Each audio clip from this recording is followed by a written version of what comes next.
Bonjour à tous. Aujourd'hui, nous allons partager encore sur la parole de Dieu. On va voir surtout l'influence du regard dans votre vie. Vous seriez surpris de voir à quel point la façon que vous regardez peut faire une différence dans votre vie. Qui vous regardez? Comment vous regardez? Toutes ces choses-là sont très intéressantes. On est parti du point de vue que Dieu a déjà tout accompli en Jésus-Christ. Donc, si la grâce ne dépend pas de nous, mais de lui, que vient de lui, il nous reste quoi? Il nous reste qu'à regarder ce qu'il a fait pour nous pour être capable de commencer à vivre comme un héritier et non pas travailler comme si Jésus n'avait jamais rien fait à la croix. Il faut être, il faut être euh, conscient de son œuvre, de sa personne, pour être capable de saisir pourquoi aujourd'hui on parle tant sur le regard de Dieu. Et ma prière pour vous, c'est que vous puissiez saisir, que Dieu illumine vos yeux spirituels, votre cœur, que vous puissiez saisir ces vérités. Et en saisissant ces vérités, vous ayez une vie de victoire et non pas toujours à la recherche de la victoire. Alors, on a parlé du regard de Dieu, comment Dieu nous regarde, l'importance de ça. On a déjà parlé d'où vous regardez, non pas de la position de la chair vers le haut, mais plutôt de la position d'être assis en Christ et les effets de ça vis-à-vis quand on arrive vers l'ennemi, on vient en vainqueur et non pas essayer pour vaincre seulement. Maintenant, on va regarder où nous regardons, va nous donner la direction dans notre vie. Le péché fait une distorsion de la vérité. Quand la femme vit que l'arbre était bon et agréable à la vue, dans Genèse 3, verset 6, qu'il était précieux pour ouvrir l'intelligence, il prit de son fruit, en mangea, et elle en donna à son mari qui était près d'elle, et il en mangea. Souvent, les gens blâment la femme qui est le coupable et tout. Est-ce que je peux faire une petite remarque ici? Que l'homme était là. Même si la femme est en avant et Satan a parlé à la femme, s'est adressé à la femme, l'homme qui avait l'autorité devait prendre cette autorité et dire non, ça ne se passera pas ainsi, je refuse ça. Mais lui a suivi la tendance de sa femme qui, elle, s'est laissée avoir. Quand Satan a attaqué les yeux et la perspective de la femme sur comment est Dieu. Et souvent, comme hommes, nous ne prenons pas la place d'encourager notre femme et de dire non, je suis là pour te protéger.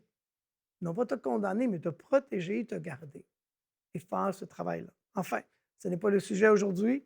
On va rentrer plus dans le regard, mais je voulais faire mentionner ça parce que pour aider les hommes à prendre davantage de place dans l'Église et dire je peux édifier et garder et protéger mon épouse. L'image erronée de Dieu favorise la désobéissance. Dans 2 Corinthiens, le 4e chapitre, versets 3 et 4, dit si notre évangile est voilé, elle est voilée pour ceux qui périssent, pour les incrédules dont le Dieu de ce siècle a aveuglé. Aveuglé. Regardez encore, il s'agit des yeux. Qu'est-ce qu'il a aveuglé? L'intelligence. Ça veut dire que notre cœur a des yeux. Notre corps a des yeux. Notre cœur, c'est-à-dire notre esprit, a des yeux. Et Satan vient aveugler notre intelligence afin qu'il ne visse pas briller la splendeur de l'Évangile de la gloire de Christ, qui est l'image de Dieu. En d'autres mots, cela a affecté les yeux et l'intelligence pour les empêcher de voir la gloire de Dieu. Et dans le monde, vous rencontrez des gens qui ne voient que les défauts des autres, qui ne parlent que des mauvaises nouvelles, qu'ils ne sont pas au courant de toutes les belles choses que Dieu fait parce qu'ils sont occupés à parler de toutes les mauvaises choses qui se passent dans le monde. Quelquefois, on est affecté et on ne voit pas la gloire de Dieu nulle part. La femme était prise de sa perspective de Dieu, voyant un Dieu qui ne cherchait pas son intérêt à elle, mais seulement son intérêt à lui. Et Satan a réussi parce qu'elle a regardé là où Satan voulait qu'elle regarde. Regardez dans 1 Jean, le 2e chapitre, verset 16. Car tout ce qui est dans le monde, la convoitise de la chair, la convoitise des yeux, l'orgueil de la vie ne vient point du Père, mais est dans le monde. Une fois que la désobéissance est consommée, on se voit devant Dieu comme indigne, injuste, complexé, faible, Parce que notre perspective n'est pas seulement sur Dieu, mais sur nous-mêmes. Dans Genèse 3, versets 1 à 5, je vais vous le lire et je vais m'arrêter à certaines choses. Le serpent étant le plus rusé de tous les animaux des champs que l'Éternel Dieu avait fait, il dit à la femme, Dieu a-t-il réellement dit? Commençant avec le doute sur la parole de Dieu. Vous ne mangerez pas de tous les arbres du jardin. Et la femme répondit au serpent, nous mangerons de tous les arbres du jardin, mais quant au fruit de l'arbre qui est au milieu du jardin, Dieu dit, vous ne mangerez point, vous ne toucherez point. Dieu n'a pas dit, vous ne toucherez point, il dit, vous ne mangerez point. Alors, l'exagération de la parole de Dieu. De peur que vous mouriez. Dieu n'a pas dit de peur que vous mouriez, Dieu dit que vous allez mourir. Donc, vous voyez comment déjà on voit la parole de Dieu est manipulée. Alors le serpent dit à la femme, vous ne mourrez point, mais Dieu sait que le jour où vous en mangerez, qu'est-ce qui va arriver? Vos yeux vont s'ouvrir. Vos yeux, remarquez, vos yeux vont s'ouvrir. Pourquoi? Parce que vous allez commencer à voir différemment. Vous allez voir Dieu différemment, vous allez voir le monde différemment, vous allez voir votre vie différemment. Et il dit que vous serez comme des dieux connaissant le bien et le mal. Osée 6, verset 3 dit, mon peuple périt faute de vision ou de connaissance de la parole et de révélation de la parole. Lorsque la désobéissance est entrée, Adam et Ève ont commencé à changer, mais dans le mauvais sens. Le péché a commencé à faire une distorsion de comment Dieu est réellement et comment on voit Dieu. Et combien de personnes aujourd'hui blâment Dieu pour tout ce qui arrive dans le monde sans comprendre la connaissance que le monde a mis Dieu dehors, dans des écoles, dans des instituts gouvernementaux, dehors de tout, leur famille même. Et ensuite, ils disent, mais où est Dieu? Le regard précédait la chute de Ève. Car elle commençait à voir maintenant sous une influence. Vous savez, quand quelqu'un vous parle de quelqu'un, il vous fait voir une certaine chose, il vous fait voir autre chose. Regardez dans Genèse 3, 5, 6. Mais Dieu sait que le jour où vous en mangerez, vos yeux s'ouvriront. Vous seriez comme des dieux connaissant le bien et le mal. La Bible dit, la femme vit. La femme vit. Lorsque Satan dit, lui fait voir à sa lumière, la femme vit comme Satan voulait qu'elle voie. Il vit que l'arbre était bon à manger, agréable à la vue. Remarquez, agréable à quoi? La vue. Qu'il était précieux pour ouvrir l'intelligence. Elle prit son fruit en mangeant, le donnant aussi à son mari qui était auprès d'elle, et il en mangea. Il est clair que les yeux ont joué un grand rôle dans la chute d'Adam et Ève. Satan propose toujours à sa lumière de vous décourager de que Dieu va vous secourir, que Dieu va venir à votre secours, que Dieu va être fidèle. Vous dites, Dieu ne sera pas fidèle, Dieu va t'oublier, Dieu t'oublie. Dieu ne t'oubliera pas, Dieu est fidèle. Il va venir à ton secours, même si pour un temps tu es éprouvé, Dieu va agir en son temps. Il est fidèle à sa parole. Dans le monde, il y a différentes lumières. Lumière brillante, il y a la lune, les bougies, les lampes, mais tous ont des reflets différents. Et dans une émission précédente, j'expliquais que si une lumière est bleue, je vais paraître un peu plus bleu. Si elle est jaune, je vais paraître un peu plus jaune. Si elle est blanche, plus pâle. Alors, la lumière, c'est souvent la description. Comment les gens veulent vous faire voir quelque chose. Ils vous font voir de la mauvaise façon. On peut se fier à la parole de Dieu. Ça, c'est la bonne lumière qui nous donne la vraie perspective de la vie, du monde, de nous-mêmes. Isaïe 42 dit ceci, au verset 16. Je ferai marcher les aveugles sur un chemin qu'ils ne connaissent pas. Je les conduirai dans des sentiers qu'ils ignorent. Je changerai devant eux les ténèbres en lumière, et les endroits tortueux en plaine. Voilà ce que je ferai. Je ne les abandonnerai pas. J'espère qu'à travers ces paroles, vous avez senti Dieu qui te dit, n'abandonne pas, je suis avec toi. Que tu as compris que même les apparences, que même si l'ennemi te fait voir sombre, noir, les événements, et que tu n'auras jamais de secours, que c'est faux, que Dieu va être fidèle et va te secourir comme il l'a toujours fait et qu'il le fait encore. Dans 2 Corinthiens, 11e chapitre, verset 14, nous explique que Satan se déguise en ange de lumière.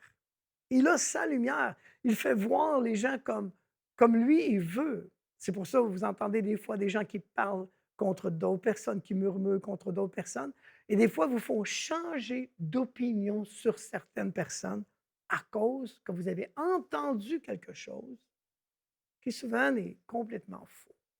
Mais vous l'avez entendu, ça vous a influencé. Peut-être sur votre pasteur, peut-être sur un ami, sur un parent. Et ça va influencer votre relation avec eux. Ça, c'est jeter une lumière négative. C'est ce que Satan fait avec nos premiers parents. Dans Jean 8, 12, il dit, Jésus parla de nouveau, il dit, « Je suis la lumière du monde. Celui qui me suit marchera pas dans les ténèbres, mais il aura la lumière de la vie. » Et c'est ce qui est important pour vous de comprendre, c'est que peut-être que vos yeux sont affectés aujourd'hui. Vous avez la maladie dans les yeux qui vous font voir les choses négativement, les personnes négatives, l'Église négativement, Dieu négativement. Et Dieu veut guérir cela. Il utilise ce que je suis en train de vous dire maintenant pour commencer à guérir et vous donner la lumière de l'Évangile. Dans le psaume 118, verset 27, l'Éternel Dieu, il nous éclaire. Et Dieu est fidèle pour vous éclairer, même aujourd'hui à travers cette émission. Dans les moments difficiles dans notre vie, on a besoin de se faire rappeler la fidélité de Dieu. Satan va faire voir Adam et Ève les mauvaises choses. C'est une façon de voir. Dans 1 Jean 2,16, voici ce que la Bible dit, 1 Jean 2,16. Car tout ce qui est dans le monde, la convoitise de la chair, convoitise des yeux, orgueil de la vie, ne vient pas de Dieu, mais vient du monde. Remarquez, les yeux de Ève se sont ouverts. Elle a commencé à voir différemment. Voir le monde différemment. La convoitise de la chair a commencé. La convoitise des yeux a commencé. La convoitise, l'orgueil de la vie. Voyez-vous, Satan peut vous attaquer que ces trois façons-là. Par la convoitise de la chair et la convoitise des yeux, qui est la plus facile, et aussi l'orgueil de la vie. C'est la façon qu'il vient contre vous, pour essayer de vous éloigner de l'Évangile et vous faire perdre la perspective d'un Dieu qui vous aime, qui veut prendre soin de vous. Où vous regardez? Où regardez-vous aujourd'hui? Posez-vous la question. Ce que vous regardez peut affecter votre présent et miner votre futur. Aujourd'hui encore, Satan vous fait voir le monde, les vedettes, les gens de puissance, des influences comme des personnes à suivre. Mais si vos modèles de ces personnes-là sont des mauvais modèles, vous finissez comme eux. Il veut vous faire voir les choses de façon tordue. Vous piéger en regardant des personnes qui semblent avoir quelque chose. Mais regardez ce que la parole de Dieu dit. Au verset 7, dans Genèse 4. Certainement, si tu agis bien, tu relèveras ton visage.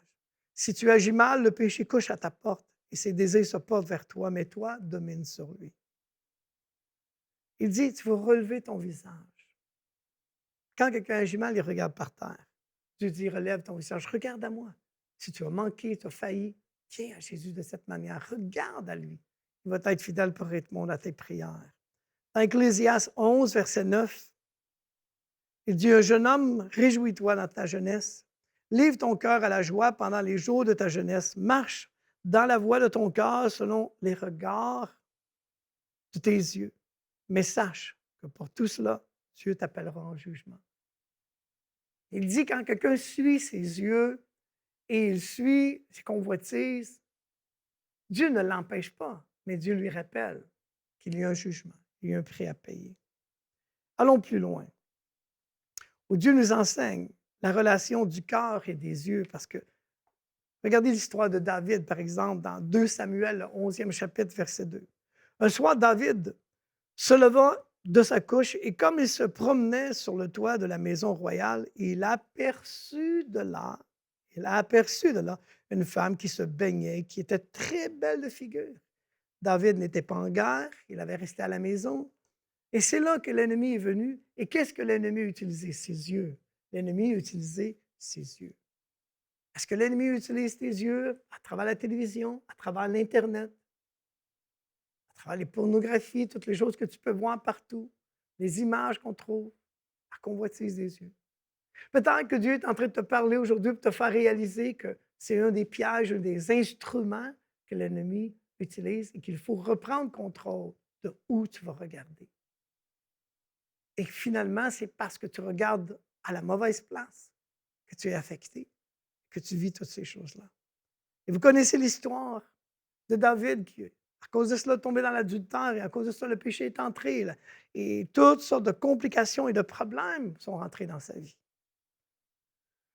Eh bien, où tu regardes, comment vous regardez, qui vous regardez, tout cela a un effet sur votre vie spirituelle. C'est détermine si vous êtes heureux aujourd'hui ou malheureux. Ce n'est pas le monde qui doit changer, c'est où tu regardes qui doit changer. Où regardez-vous fait la différence? Regardez. Dans Matthieu 14, quand vous regardez Pierre, tant que Pierre regardait à Jésus, quand il regardait à Jésus, il marchait sur les eaux. Mais là, la Bible dit, lorsque Pierre a regardé aux vagues, aux tempêtes, il s'est enfoncé. Est-ce que je suis en train de parler de votre expérience? Quand vous avez pris par la foi une promesse, vous avez marché, et soudainement, vous avez regardé aux vagues, aux difficultés, aux problèmes, aux commentaires, et vous êtes commencé à s'enfoncer, vous décourager. Jésus ne l'a pas reproché, il a tendu la main, relève-toi. C'est ce qu'il fait pour vous aujourd'hui. Dans Genèse 19, on voit la femme de Lot. Quel était le problème de la femme de Lot? Elle était partie, elle s'en allait avec son mari, mais qu'est-ce qu'elle a fait? Elle a regardé en arrière. Avez-vous déjà regardé en arrière? Vous êtes-vous senti mal pour des choses que vous avez faites dans le passé? Même après avoir prié, confessé vos fautes, vous sentez encore des remords parce que l'ennemi vous fait regarder en arrière? N'est-il pas temps que vous regardiez à Jésus, qui est celui qui brise les péchés, qui vous rappelle que ce qui est pardonné, pardonné, c'est effacé devant le Seigneur? Où vous regardez, il y a une réénumération. Regardez bien dans Hébreux 11, 26. La Bible parle de Christ, de Paul, pardon, qui regardait l'opprobre de Christ comme une richesse plus grande que les trésors d'Égypte. L'opprobre de Christ, être maltraité, être moqué par le monde, a une plus grande richesse que les richesses de l'Égypte. Est-ce que vous regardez l'opprobre de Christ de la même façon ou peut-être plus les richesses de l'Égypte? La Bible dit car il avait les yeux fixés sur la rémunération. Pourquoi il regardait ça? Il avait les yeux fixés sur la rémunération. C'est pas extraordinaire, ça. Vos yeux sont-ils fixés sur la rémunération, la récompense que Dieu a gardée pour vous? Où tu regardes? Regardez Paul. Paul nous enseigne dans 1 Corinthiens 4, 7. Il dit ça, car qui est-ce qui te distingue? Qu'as-tu que tu n'aies reçu? Paul nous rappelle que ce n'est pas par nos forces. Il nous dit, qu'as-tu que tu n'aies reçu? Tout ce que tu as ne vient pas de tes efforts. Ça vient de ton regard à lui et de recevoir de lui. Tout ce que tu as vient de ton regard et que tu reçois de lui. Et il dit, pourquoi te glorifies-tu comme si tu ne l'avais pas reçu? Alors, ce n'est pas une question de performance, c'est une question de foi, le regard de la foi et cet regard de la grâce. 1 Corinthiens 15, verset 3 dit, je vous ai enseigné avant tout, comme je l'avais reçu, que Christ est mort pour nos péchés selon les Écritures. En d'autres mots, Paul répète que l'important pour le chrétien est de savoir recevoir. Mais comment recevoir? En regardant à ce qui est fait pour nous. On va plus loin. Philippiens 2, verset 13 dit, car c'est Dieu qui produit en vous le vouloir et le faire. Alors, ce n'est pas que je veux, Dieu va produire en moi ce dont j'ai besoin. Si je regarde à l'auteur ou regarder au modèle, par exemple, Abraham, regardez Abraham, il regardait aux étoiles, et qui étaient ces étoiles? Ces étoiles étaient la postérité d'Abraham. Mais qui est la postérité d'Abraham? C'est vous, c'est moi. Donc, Abraham a vécu, sachant et regardant dans le futur, regardant que vous et moi, nous étions pour hériter aussi avec lui. Wow! Et ça lui a donné le courage. Ce qui va mal, Henry Miller dit, ce qui va mal, ce n'est pas le monde, c'est notre manière de regarder les choses.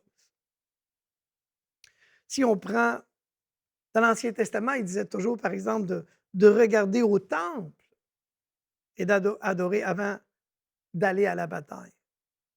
Une des écritures que j'aime le plus, c'est dans Hébreux 12, 1 et 2, je vais vous le lire.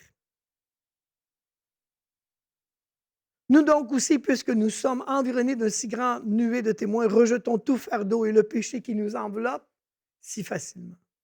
Et courons avec persévérance dans la carrière qui nous est ouverte, ayant les regards, encore une fois, les regards sur quoi? Sur Jésus, qui est le chef et le consommateur de la foi, qui, écoutez bien encore, en vue de la joie qui lui était réservée, a souffert à la croix, méprisé l'ignominie, s'est assis à la droite de Dieu. Comment Jésus a-t-il passé à travers? Jésus regardait non seulement à la croix, mais plus loin que la croix. Il regardait le fruit de la croix, la joie qui lui était réservée. Qu'est-ce que toi tu regardes aujourd'hui? Où regardes-tu? Où regardes-tu? Il regardait au prix à gagner plus qu'au prix à payer. Je vais vous donner un autre exemple dans Jean 3, 14, que j'aime beaucoup, que Jésus a rappelé concernant dans l'histoire de Nicodème, cet événement qui est arrivé avec Moïse, où Moïse était dans le désert, le peuple avait parlé contre Moïse et contre Dieu, comme des fois il y en a qui parlent contre le pasteur, contre l'Église et contre Dieu. Mais Dieu, à ce moment-là, ils avaient puni, les serpents étaient sortis puis ils avaient mordu et les gens mouraient en grande quantité. Mais dans le verset 14 de Jean 3, il dit, comme Moïse, Jésus parlait pour la nouvelle naissance, comme Moïse éleva le serpent dans le désert, il faut de même que le Fils de l'homme soit élevé afin que quiconque croit en lui ait la vie éternelle. Attendez une seconde. Jésus parle d'un serpent sur la croix. Pourquoi un serpent? Parce que le serpent représente le malin. Oui, mais ce n'est pas le malin qui est sur la croix, c'est Jésus. Mais attendez, lorsque Jésus a pris le péché sur la croix, il a pris nos péchés. Il a pris cette nature pécheresse. Il a crucifié le vieil homme. Et il nous a délivrés par ça. N'est-ce pas quelque chose d'absolument extraordinaire? Le serpent dans le désert, pour nous encourager, le Seigneur dit, là où le péché a abondé, la grâce va surabonder. Et Dieu va emmener une délivrance en vous. Mais comment les gens ont-ils été délivrés? Les gens ont été délivrés en regardant à la croix. Ils ont regardé. Ils n'ont rien fait d'autre que regarder le serpent. Tous ceux qui regardaient le serpent étaient guéris. À qui regardes-tu? Est-ce que tu regardes à tes symptômes, à tes problèmes, à tes difficultés ou regardes-tu à Jésus aujourd'hui? Décide de regarder à la bonne place et vois la transformation. Laisse-le t'inspirer la foi et tu vas voir des résultats. Le Seigneur nous dit, si tu regardes à Jésus, c'est regarder à sa parole. Qu'est-ce que ça veut dire regarder à Jésus? C'est regarde à sa parole. Laisse-moi lire quelque chose dans sa parole. Dans Colossiens 2, versets 13 à 17 dit, vous étiez morts par vos offenses, par vos incirconcisions de votre chair. Il vous a rendu à la vie avec Christ, avec lui, en vous faisant grâce de toutes vos offenses. Il a effacé l'acte dans les ordonnances nous condamnait et qui subsistait contre nous. Il a détruit en le clouant à la croix. Il a dépouillé domination, autorité, livré publiquement en spectacle en triomphant d'elle par la croix. Que personne donc ne vous juge au sujet du manger ou du boire, au sujet d'une fête, d'une nouvelle lune, d'un sabbat, de l'ombre. C'était l'ombre des choses à venir, le corps, la réalité est en Christ. Qu'est-ce que vous voyez là-bas? Le serpent, toute domination, toute autorité, tout là, c'est vaincu, cloué à la croix. Parce que Christ vous aime et a payé pour vous. La Bible dit au Colossiens 2,10, vous avez tout pleinement en lui qui est le chef de toute domination, toute autorité. Jésus déclare, tout est accompli, vous avez la victoire. Isaïe 45, 22 dit, tournez-vous vers moi et vous serez sauvés. Vous tous qui êtes aux extrémités de la terre, car je suis Dieu et il n'y en a point d'autre. Aujourd'hui, je sens le message de Dieu qui dit, tourne-toi vers lui. Où regardes-tu? Où regardes-tu?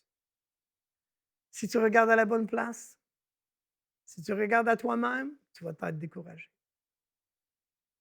Si tu regardes aux autres, tu vas être désappointé. Si tu regardes à Jésus, tu vas être rayonnant de joie. Comment es-tu? Dis-moi plutôt, où regardes-tu? Et je pourrai te dire comment tu vas aujourd'hui. Je voudrais que tu puisses avoir toute l'information se trouve dans le livre ici, Les 7 regards de la grâce. J'ai plusieurs autres livres. J'ai parlé du royaume de Dieu, j'ai parlé de Miracle dans ta bouche, j'ai parlé de la femme dans l'Église, plein d'autres livres que tu pourrais te procurer pour avoir des instructions. Ça se trouve à albertocarbone.com, boutique, et tu vas trouver beaucoup de livres que j'ai écrits pour t'inspirer à marcher dans la victoire de Jésus, parce que tu es appelé à marcher de victoire en victoire et de gloire en gloire. N'accepte pas la défaite, ne te fie pas aux circonstances présentes. Ce que tu vis maintenant n'est pas ton futur. Dieu a préparé quelque chose de glorieux. Dieu a été dans ton futur. Il est venu maintenant te préparer pour un futur glorieux. La provision vient toujours avant la demande. Le Seigneur a des provisions pour toi et aujourd'hui, je vais prier que Dieu te donne de rentrer dans cette provision et je brise aujourd'hui toutes les pensées négatives qui viennent contre toi. Je brise cela maintenant dans le nom de Jésus-Christ de Nazareth et je demande à Dieu qu'il te donne la grâce, qu'il rouvre tes yeux et que tu regardes à la bonne place. Ne suis pas tout le monde, fais simplement regarder à la bonne place. Ne fais pas comme le monde, ne parle pas comme le monde. Et tu vas avoir des résultats différents des autres, même de ta famille. Dieu va faire un changement. Merci de m'avoir écouté et que ce soit un rendez-vous de revenir constamment, qu'on ait une bonne communion ensemble et qu'on vive ensemble dans la bénédiction de Dieu, qu'on puisse être sous la pluie de l'Éternel et que l'on puisse grandir en lui dans sa gloire. Merci de nous avoir écoutés et d'être si fidèles. Et n'oubliez pas de venir nous voir sur le site. Et même notre site Internet a beaucoup d'autres informations pour vous aider à vivre dans la victoire à chaque jour. Donc, je prie bénédiction, grâce sur vous et je prophétise sur vous que vous avez la puissance de regarder maintenant aux bonnes choses et votre vie est transformée en bénédiction en bénédiction. Que Dieu vous bénisse abondamment. À la prochaine. Cette émission est rendue possible grâce au précieux soutien des partenaires d'Enseigne-moi Canal International. Retrouvez tous nos programmes sur enseigne-moi.com.